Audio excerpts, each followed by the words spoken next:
Então o dinheiro entra ali no caixa da igreja e ali ele vai ser distribuído. Alguma coisa vai para ajudar pobres, alguma coisa vai pagar aluguel de congregações, construção de congregações, energia, água, telefone, salário, né, do pastor e de outros. O pastor é digno do seu salário. Quem prega, ensina o evangelho, viva do evangelho. Então ele é digno do seu salário. Não pense que ele está fazendo uma coisa errada quando está recebendo dinheiro da igreja, não. Ele deve, na verdade, receber dinheiro da igreja para fazer esse trabalho, porque a Bíblia diz assim: Jesus mandou que aquele que prega o evangelho viva do evangelho. Então Deus diz bem claro: faça prova de mim, porque o dia que você precisar, você foi fiel nos dízimos, nas ofertas, pode ter certeza, Deus vai te sustentar. Assim aconteceu comigo. Sempre fui dizimista, dei ofertas, eu dei dinheiro até para comprar terreno para a igreja, para a construção de igreja, para 2 igrejas. Então, sempre que eu tive, eu ajudei a obra de Deus financeiramente, durante 20 e tantos anos. De 3 anos para cá, eu estou sem o emprego, sem o dinheiro que eu recebia de emprego. Então, o que acontece? Agora, Deus tem me sustentado. Não tem deixado faltar. Eu não devo nada para ninguém. E Deus sempre me ajuda.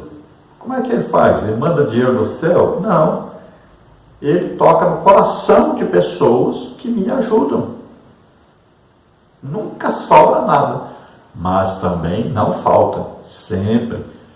Então, no dia de vencer as minhas contas, né, Jesus toca no coração de umas pessoas e eles enviam ajuda. Às vezes, né, eu, devido a pouca fé, muitas vezes peço aos irmãos, falo com os irmãos que têm muitas contas para pagar. Os irmãos me conhecem, sabem disso. Eu não tenho vergonha nenhuma de fazer isso. Na verdade, eu estou dando uma oportunidade aos irmãos de serem usados por Deus para me ajudar. Tem gente que pensa que a gente está fazendo uma coisa assim absurda, mas não. Deus está lhe dando uma oportunidade. Muitas vezes alguém pode bater na sua casa pedindo ajuda, e aquele ser alguém enviado por Deus para testar você. Se você ajuda, Deus vai lhe ajudar. E muitas vezes você perde a oportunidade de receber uma grande bênção de Deus, porque você não ajudou aquele que precisava de ajuda. E a hora que você precisar, vai faltar. E se você não é fiel nos dízimos, nas ofertas, depois não vai poder cobrar de Deus na hora que precisar. Eu nunca vou precisar. Tome cuidado. Esse nunca vou precisar é perigoso. A verdade prática diz: a entrega do dízimo e das ofertas é uma bênção e um privilégio para quem é grato e fiel a Deus. Então veja bem, nós temos que nos sentir felizes, alegres, por podermos dar o dízimo e a oferta. É maravilhoso isso. Que privilégio poder dar alguma coisa para Deus. Já pensou? Deus é dono de tudo. É uma coisa maravilhosa isso. Você poder dar. É um privilégio, uma alegria, uma bênção. E quem entende isso, faz isso com a maior alegria possível. Muitas vezes eu tive que pedir dinheiro até emprestado para dar o dízimo. Porque eu sempre tive isso, desde antes mesmo de aceitar Jesus, eu comecei a dar o dízimo, porque eu entendi que a bênção de Deus muitas vezes está esperando a gente fazer a nossa parte. Então não tem nada a ver com salvação, mas tem a ver com a gratidão. Nós não damos dízimo e oferta para sermos salvos, porque a nossa salvação foi pelo sacrifício de Jesus na cruz. Agora, nós temos que ser gratos a Deus por tudo que Ele nos dá. E se você é ingrato, se você ama mais o dinheiro do que a Deus, se você é avarento, e se você, como diz aqui em Malaquias, é ladrão, então saiba de uma coisa: ladrão, avarento, que ama mais a Mamon do que a Deus, não entra no céu. A leitura bíblica em classe está em Malaquias, capítulo 3, do versículo 7 ao versículo 12. Vamos ler. Desde os dias de vossos pais vos desviastes dos meus estatutos e não os guardastes. Tornai vós para mim, e eu tornarei para vós, diz o Senhor dos Exércitos.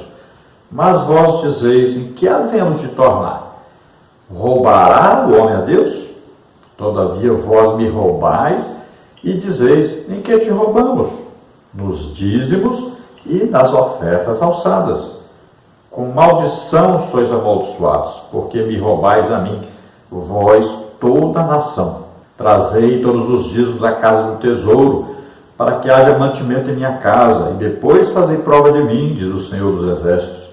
Se eu não vos abrir as janelas do céu, e não derramar sobre vós uma bênção tal, que dela vos advenha maior abastança, e por causa de vós repreenderei o devorador, para que não vos consuma o fruto da terra, e a vide no campo não vos será estéril, diz o Senhor dos Exércitos.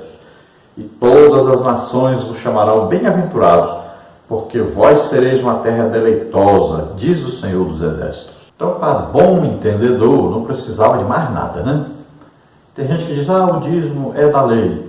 Já vimos que o dízimo não é da lei. Abraão e Jacó deram o dízimo antes da lei. Alguém diz, o dízimo é do Antigo Testamento. Veja bem, ao dizer isto, você está se condenando a si próprio, se você não é dizimista. Porque os Salmos é do Antigo Testamento. Você lê, gosta do que lê? Quando diz, o anjo do Senhor acampa ao redor, você gosta? Serve para você?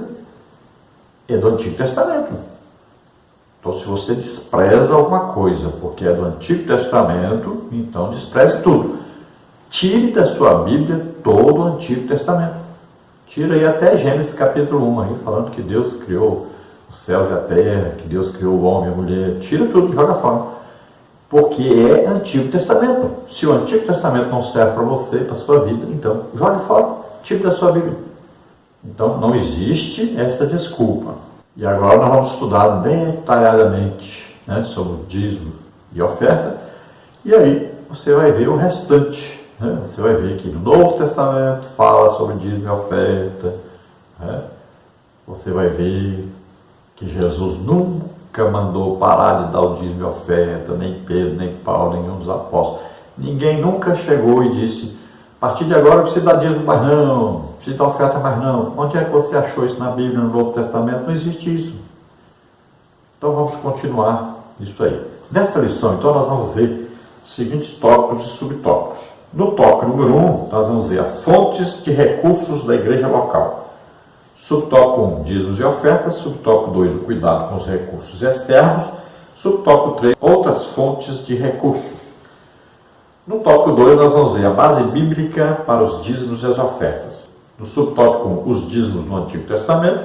Subtópico 2, o dízimo no Novo Testamento. E subtópico 3, as ofertas nas Escrituras. Depois nós vamos ver no tópico 3, a mordomia dos dízimos e das ofertas na igreja local. Vamos ver no subtópico 1 como deve ser a entrega dos dízimos e das ofertas na igreja local. Vamos ver no subtópico 2 o dízimo dos empresários. Então vamos ver no desenvolver aí da lição. E é engraçado que caiu mais uma coisa, né, que você dizia. Você dizia que os dízimos só eram dados em alimentos. Então, já caiu isso por terra, né? Você viu aí o versículo? Está aí bem claro em Deuteronômio dizendo, né, que quando era longe, eles vendiam e davam o dízimo depois em dinheiro lá em Jerusalém. Já caiu por terra a sua ideia também.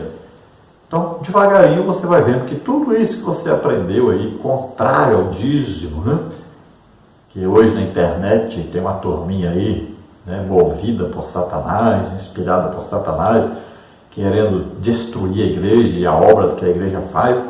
Aí querem acabar com a contribuição financeira da igreja, querem dizer que não precisa dar o dízimo, né? Eles pegam a pessoa através de Mamon, eles vão atrás dos assembleanos, aí dizem assim, eu não preciso dar dízimo não precisa de pastor não, porque essas duas coisas, o dízimo, como o dízimo é dado ao pastor, Então eles tiram as duas coisas, tiram o pastor e tiram o dízimo do bem. Pronto. Aí eles pegam todos os avarentos, todos os amantes de mamon, só com isso aí. Aí leva para a igreja deles. Veja só que coisa interessante. É coisa impressionante. Mas seita é seita. A introdução da lição então diz: nesta lição estudaremos sobre os dízimos e ofertas na obra de Deus. Veremos que, de um lado, os dízimos e as ofertas pertencem a Deus e devem ser ali entregues com amor, alegria e fidelidade. Por outro, a liderança eclesiástica deve aplicar os recursos de uma forma correta, fiel e transparente. Assim, a bonomia desses recursos deve ser executada com base nos princípios da Bíblia Sagrada. Então, vamos continuar nosso estudo sobre dízimos e ofertas e sabendo que aquele que recebe, né, deve ser um fiel administrador das coisas de Deus. Saber onde empregar esse dinheiro. O dinheiro que se recebe na igreja, ele não pertence ao pastor. O pastor não é o dono, ele não é o empresário. Esse dinheiro é dado para a obra de Deus. Dentre este dinheiro, ele vai tirar uma parte, é claro, para a sua subsistência. Não é para o seu enriquecimento. Isso é coisa óbvia. Né? Então esse dinheiro vai ser usado na evangelização. E dentro desse trabalho de evangelização existe ajuda aos necessitados, né? Existe aquela parte do trabalho social. Então, aí tem ajuda a quem está passando necessidade, as pessoas desempregadas, por exemplo, né? Que não tinham uma carteira assinada, por exemplo, não está recebendo salário de desemprego, ou está há muito tempo desempregado, está precisando de ajuda. As pessoas idosas, que muitas vezes têm filhos, né, ingratos dentro de casa e gastam toda a sua aposentadoria, gastam tudo com remédio, não conseguem, às vezes, algum remédio que o governo não dá. Então, a ajuda deve vir da igreja para essas coisas. Se possível, a igreja deve colocar um colégio, deve colocar aí um local onde vai se recolher as pessoas que estão viciadas em drogas, bebidas, jogos, essas coisas, né, para ajudar essas pessoas a serem libertas. Então, existe todo um trabalho de assistência social prestado aí pela igreja. Todo esse trabalho é financiado pela igreja. E existe o trabalho prioritário da igreja, que é a missão, que é fazer missões, enviar missionários. Então, a igreja, quando nasce, ela começa sendo ali uma igreja missionária naquele bairro, naquela localidade que está. Ela deve, então, distribuir congregações naquele local. Quanto mais congregações, né, mais pessoas serão atingidas, mais pessoas serão beneficiadas. O pastor não pode ficar ele querendo governar 1.000, 2.000, 3.000, 5.000 pessoas, só ele, não adianta. Isso vai atrapalhar o crescimento da obra de Deus. Então deve-se ter o máximo possível de congregações pequenas, porque essas pequenas congregações é que prestarão realmente um serviço à comunidade. O pastor visitará as pessoas, conhecerá cada um por nome, né? Todas serão visitadas, todas serão aconselhadas. Então, é um trabalho feito ali corpo a corpo mesmo. Por isso que precisa ser nas congregações pequenas. E é claro que todas as congregações terão uma sede. Essa sede deverá ser maior, é claro, para receber todo esse povo, ou pelo menos parte desse povo, né? Então existe ali o outro trabalho que é de coordenação, de administração dessas congregações. Isso é normal. Agora, sempre se deve primar em ter o máximo possível de congregações pequenas. Aí sim existe uma grande evangelização. Mas é evidente que cada congregação deve ter aqueles que vão sustentar esta congregação. Então, o pastor daquela congregação, o aluguel, a água, o telefone, os gastos que existem ali. Então, tem que haver o quê? Irmãos ali que vão sustentar esse trabalho.